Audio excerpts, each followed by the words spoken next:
وہ خرمن تم ہو، بیچ کھاتے ہیں جو اسلاف کے مدفن تم ہو نکو نام جو قبروں کی تجارت کر کے، کیا نہ بیچو گے جو مل جائیں صنم پتھر کے۔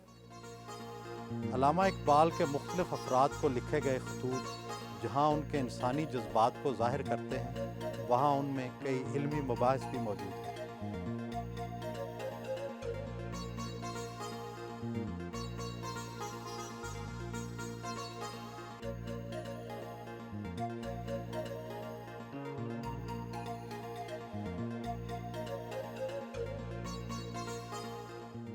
یہ علامہ اقبال کی خوابگاہ اور ان کا بستر ہے۔ علامہ اقبال کے سوانح نگار یہ لکھتے ہیں کہ اپنی علالت کے آخری سالوں میں وہ ذکر رسول صلی اللہ علیہ وسلم آنے پر آپ دیدہ ہو جایا کرتے تھے۔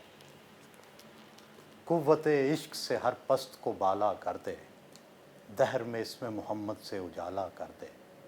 اور پھر ان کا یہ شعر کہ محمد سے وفا تو نے تو ہم تیرے ہیں، یہ جہاں چیز ہے کیا لوح و قلم تیرے۔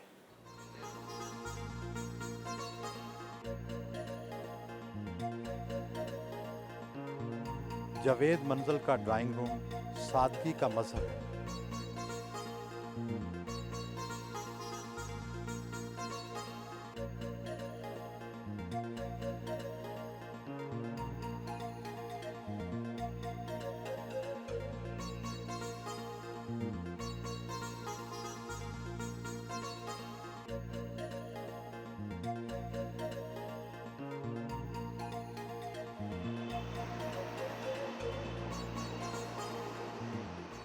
اقبال کی شاعری کو مصیبت یہ ہے کہ ان کی شاعری کی تعبیر مختلف قسم کے لوگوں کے ہاتھوں میں ہے۔ کوئی تو ان کو ان کی تعبیر کر کے ان کے اشعار کی یہ ثابت کرنے کی کوشش کرتے ہیں کہ وہ ایک بڑے کنزرویٹو یا بیکورڈ لوکنگ رومانٹک تھے۔ بعض یہ ثابت کرنے کی کوشش کرتے ہیں کہ وہ سوشلسٹ تھے، اور بعض اپنے طرف سے یہ کوشش کرتے ہیں کہ وہ ایک لبرل تھے، لبرل اسلامک تھنکر تھے، جو اجتہاد پر زور دے رہے تھے اور جن کا خیال تھا کہ اسلامی فقہ جو ہے وہ ایوالو ہو سکتی ہے، وہ ایک گدلے پانی کی جھیل نہیں بن گئی ہوئی۔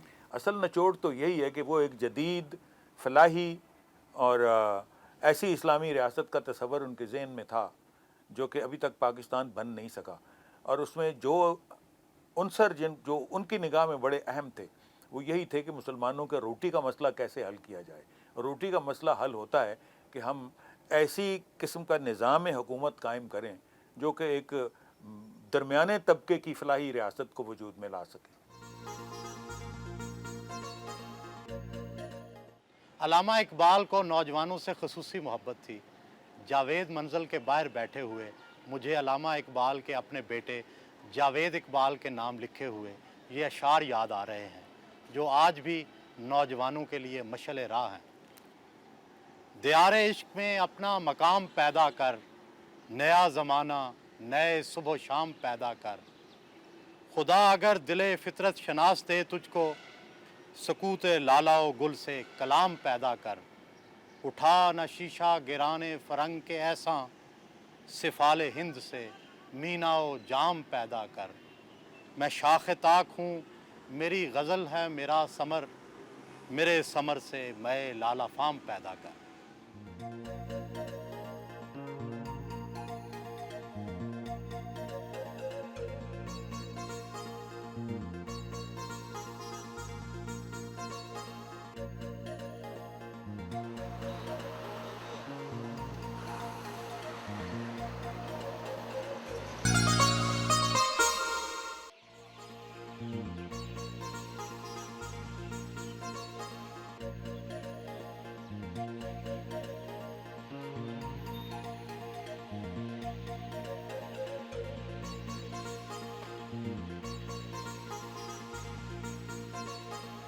شام کے وقت علامہ اقبال کے مزار پر حاضری دی اور فاتحہ پڑھی۔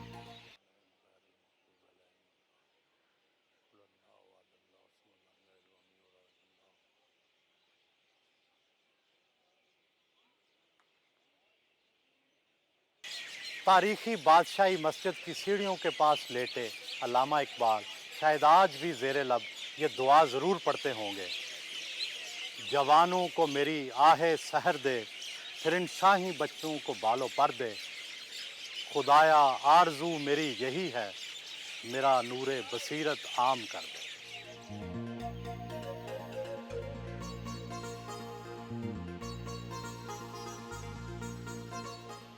علامہ اقبال کو مساجد اور مساجد کے فن تعمیر سے گہری دلچسپی تھی۔ وہ عید کی نماز باقاعدگی سے بادشاہی مسجد میں ادا کرتے تھے۔ طرابلس کے شہیدوں کی یاد میں کی پوری نظم بھی انہوں نے بادشاہی مسجد میں پڑھی۔ وہ اتحاد امت کے زبردست مؤید تھے۔ وہ زندہ ہوتے تو مسلمانوں سے یہ سوال ضرور کرتے، منفیت ایک ہے اس قوم کی، نقصان بھی ایک ہی سب کا نبی، دین بھی ایمان بھی ایک، حرم پاک بھی اللہ بھی قرآن بھی ایک، کچھ بڑی بات تھی ہوتے جو مسلمان بھی ایک، فرقہ بندی ہے کہیں اور کہیں ذاتیں ہیں، کیا زمانے میں پنپنے کی یہی باتیں ہیں؟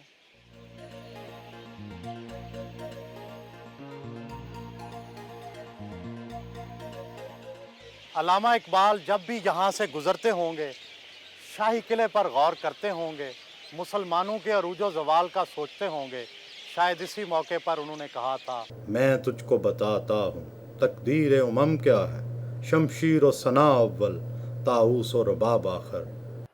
1930 کو خطبہ الہ آباد کی شکل میں علامہ اقبال نے مسلمانوں کے لیے علیحدہ مملکت کا جو خواب دیکھا تھا، 1940 کو قرارداد پاکستان کی شکل میں وہ عملی صورت میں نمودار ہوا۔